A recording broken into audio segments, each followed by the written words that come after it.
So now we're going to scribe a center line on our blade on this nice 120 grit surface that we put using this.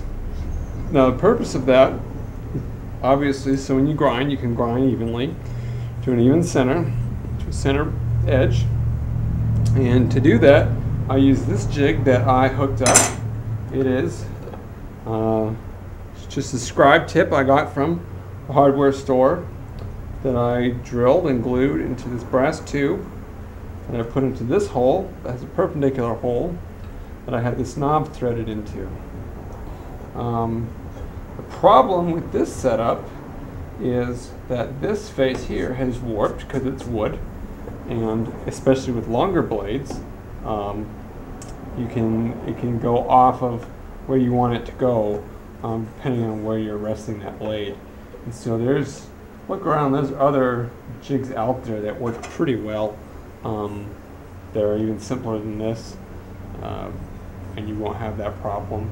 So I'll test it on the top here because it doesn't matter. And I'm not sure how well this will show up. No, it's not going to. But what I want is it to be not quite center, because I'm going to scribe it on both sides of the blade, and that way it'll give me a scribe line of where to grind before the heat treat, because you don't want to grind it terribly thin before the heat treat, because it'll cause all kinds of problems. And I kind of just guess and check until I get it where I want it. And usually if I'm dealing with just one blade thickness, then it's already set up for next time. But if you change blade thicknesses, then you've got to readjust.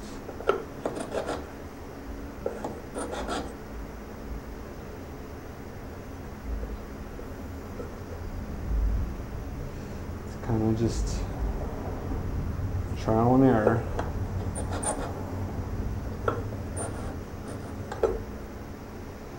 There. And I would say that is about 1/32 of an inch thick between my two center lines.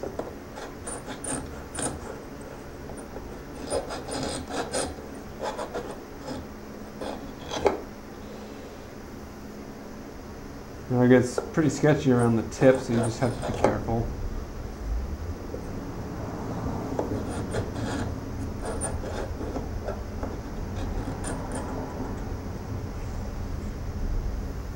Yep, and there's my center line. I don't think it's going to show up, but use your imagination.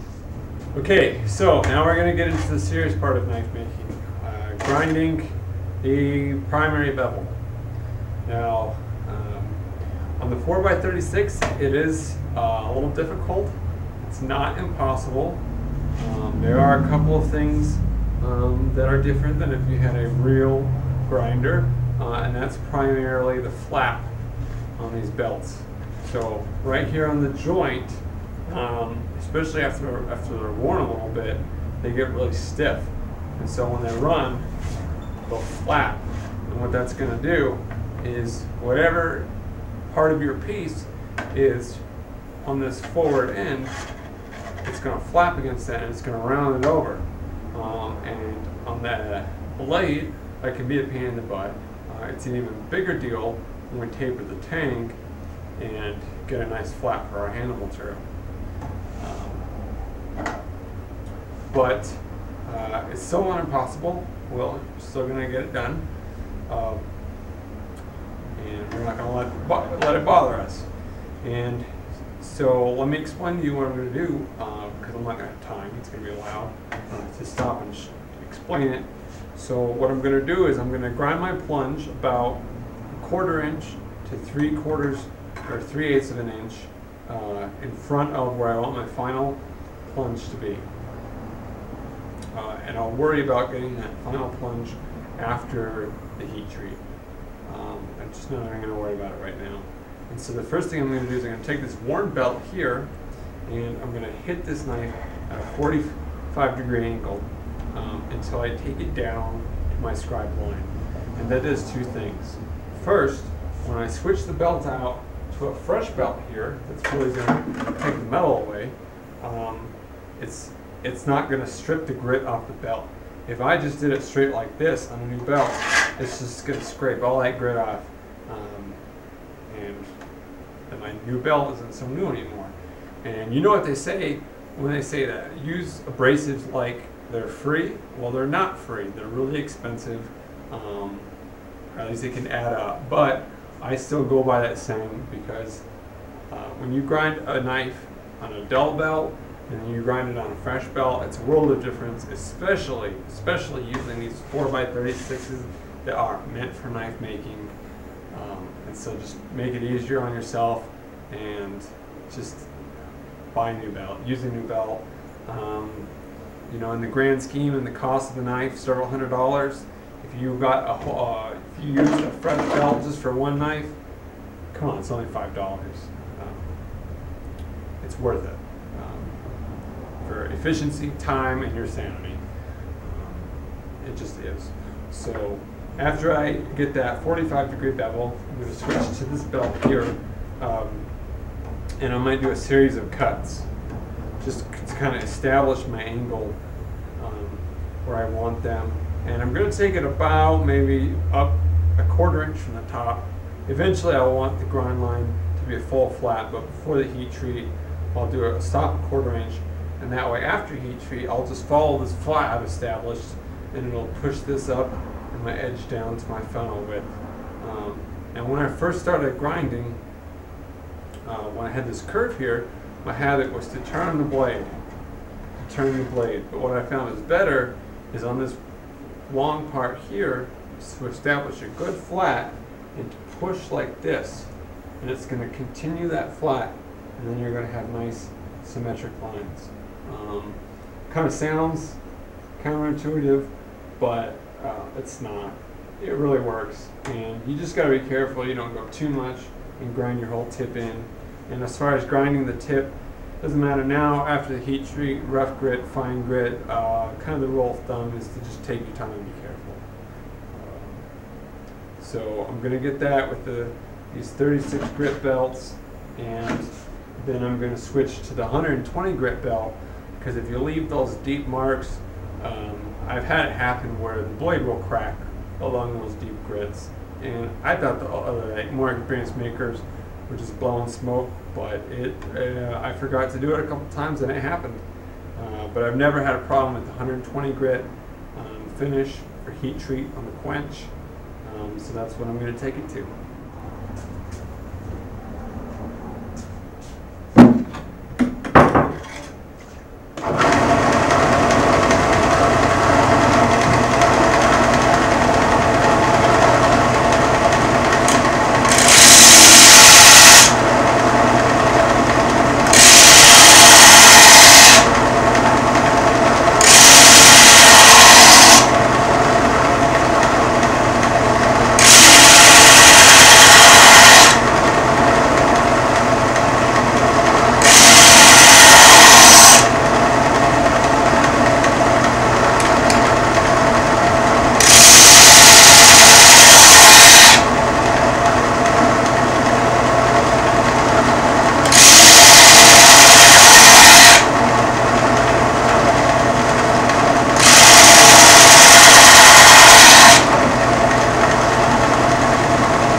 So I mentioned two things that putting this 45-degree edge on is. I bet you were wondering what the second one was. So now when I grind the primary bevel, it's going to give me another place to look as an indicator of how far I'm coming down on the center line, I can look as this primary bevel is worked down instead of looking down at the edge. And it's not a huge deal, but it is different, and it's kind of nice in my opinion.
as you notice, I had to go up like this. My tip got too thin, so I just thickened it up again, which is okay. It will bring your geometry up, but it's okay. I usually have the habit of not bringing it up enough to begin with, and also the habit of having it too thin and having to thicken it, so two wrongs make a right. Make sure you get all the 36 grip marks out. Sometimes they can hide and be hard to find, but I'm pretty satisfied with the way this is ground. I might just take a file to knock the burrs off this ends. So now it's ready for heat treatment.